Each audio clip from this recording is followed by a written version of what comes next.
اللہ تعالیٰ ان کی محنتوں کو قبول فرمائے اور ہمیں بھی اللہ تعالیٰ اس ترتیب پر چلنے کی توفیق عطا فرمائے۔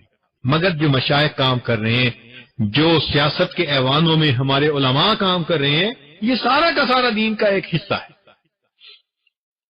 انسان کا جسم، اس میں آنکھ بھی ہوتی ہے، زبان بھی ہوتی ہے، کان بھی ہوتے ہیں، ہاتھ بھی ہوتے ہیں، پاؤں بھی ہوتے ہیں۔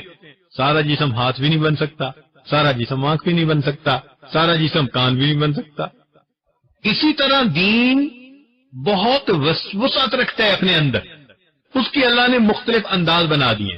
مدارس والے بھی اپنی ترتیب سے کام کر رہے ہیں، خانقاہوں میں تربیت کے لیے اپنی ترتیب سے کام کر رہے ہیں، جو ایوانوں میں ظالم کی آنکھوں میں آنکھیں ڈال کے بات کرتے ہیں وہ اپنی ترتیب سے کام کر رہے ہیں، اور یہ جماعت کے دوست اپنی ترتیب سے کام کر رہے ہیں۔ تو یہ سارے کے سارے دین کے کام